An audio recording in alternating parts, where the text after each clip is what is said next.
Handy Hudsonite here, giving you tips, hacks, and reviews so that you can get the job done. Today we're going to look at how to use the YouTube Studio Beta Editor. And how do we get to this? Here is my channel. Just click up here and you want to go to YouTube Studio Beta.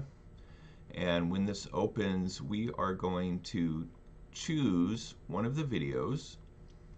And what I'll do is I'll actually choose one of the last videos I worked on. And over here on the left sidebar, you'll notice that you have these menu items. And what you want to do is come over here to Editor.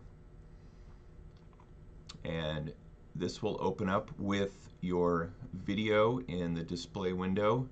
Now you might be asking yourself, why would I want to use the YouTube editor as opposed to Adobe Premiere, Final Cut Pro, or any other video editing device, an offline device? Well, obviously those are going to have a lot more powerful features than the YouTube editor. But the advantage of the YouTube editor, which you may or may not realize, is you can not only make some simple edits to your videos before you put them public, but you can actually make changes to your videos after they are up in public. For example, let's say you realize that the intro to your video is, a lot of people are dropping off the first few seconds. Let's say the first 20 seconds they're dropping off. So come over here and I just move this scroll bar by clicking and dragging it, and you'll notice the time over here in the left on the left corner. What we can do, you can also go to a particular place by typing in the exact time. And let's say we want to cut the first 20 seconds of the video. So all you do is click trim here, and you'll see this blue display box down here come up, and it'll say split, cancel, preview. So you want to click on split, and what that'll do, it'll bring a bar here that you can actually move, and you want to move it to the right. Now, one of the things that using the editor is a little bit hard to get used to is sometimes when you drag this bar and you drag it too far, for example, right there, sometimes it will not do the cut properly. If you want to see how it's going to play out with the cut, you just click preview here. You can even drag that back to the beginning, and you'll notice it starts at that 20 seconds. So it actually worked this time. But sometimes I've dragged that bar over to the beginning of my cut, and for some reason it didn't work. So you can let me know in the comments your experience with the trimming in the editor. So we have that one trim, or that one cut. You can do as many cuts or trims as you want. So let's say you want to do one over here.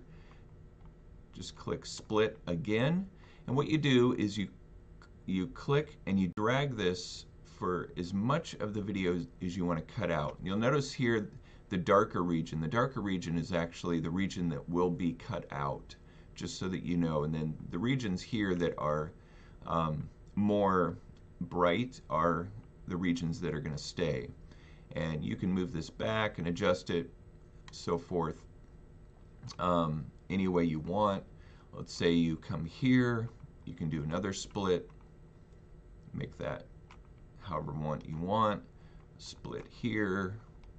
Okay, let's say we want to cut off the end of the video, and I should say too, up here is a zoom feature, so you can zoom in on more of the detail. So let's say we wanted to cut out the end of the video. Let's say you want to cut it from about here. Click there, do split, and drag that. Okay. Okay, this is one of the confusing aspects of using this. Is it looks like this split did work, but in fact, I believe you have to drag it from that side. So you always want to drag it, when you're on the ends, you always want to drag it towards the center. for the trim to work. Let's see if that took care of it. Yeah. So you want to remember when you're on the beginning or the end of the video, you want to drag it towards the center.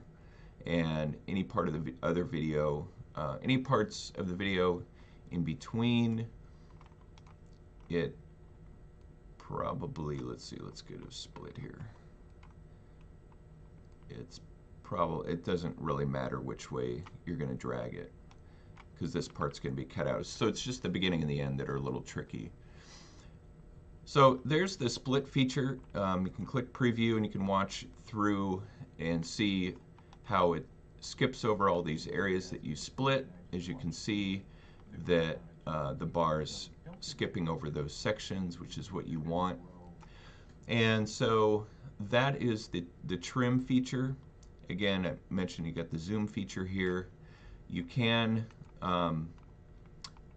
work on the audio, though right now, because the studio's in beta, it's going to take you to an external link to work on the audio, which is a little weird. And this is if you want to add in background music or replace your audio, just so you can have copyright-free music in the background of your video. And so if you weren't aware that YouTube does provide a lot of background music options that are copyright free, so they are safe to put in your video.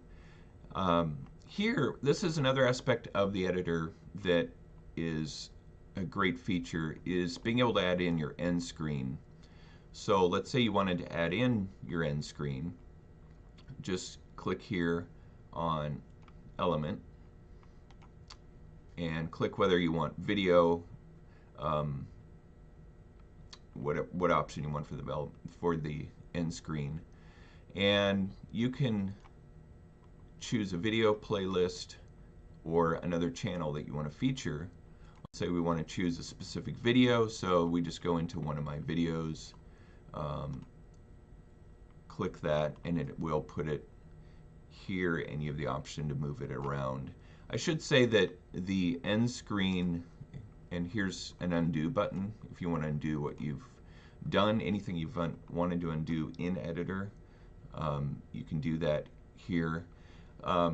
So when you use the end screen feature in editor, it will give you the option of different types of layout, and I always choose just the generic one, so you can lay out your, whether it's a subscribe link or a video or playlist, you can put them anywhere you want within this region. Just gives you a lot more flexibility, and so it just enables you, if you have things in the way, you can move it around easier.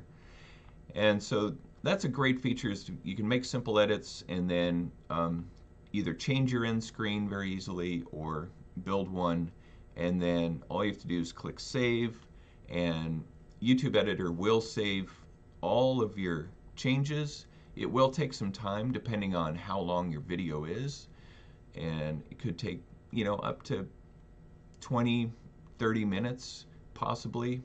So that's kind of a drawback, because it does take a while, but it has to process it just like your offline editor. Now these three dots up here will reveal shortcuts, and these are really nice. When you learn them, you can get around editor very quickly. You've got a lot of different ways of just navigating the editor with all these different shortcuts. So be sure to learn those. Now what I should emphasize again, and I don't remember if I got into this at the beginning of the video, but when you're editing videos like this one that are already public, the benefit of using this as opposed to an offline editor and re-uploading is you don't lose any of your watch time or views on this video when you make edits. So let's say you do cut off the first 20 seconds of your beginning of the video, you won't lose any of the previous watch time you've had up until that point. So that's one of the powerful aspects of the YouTube Studio Editor, is that you can make changes to your videos on the fly and continue the growth on your channel, and to hone in on what people really want to watch in each of your videos. And so this is a great way to go back over your older content and make changes to it. Cut out sections that don't really seem to be getting people's interest. Just cut them out, make the video shorter, make it more concise, and keep all of the data. Keep all of the views, watch time, and everything, the comments, so that you're not disrupting the flow of your channel. You're actually enhancing it. So I hope this has been helpful. I'm the Handy Hudsonite. Please subscribe and hit the notification bell so that you can get notified when content goes up. And I will see you in the next video.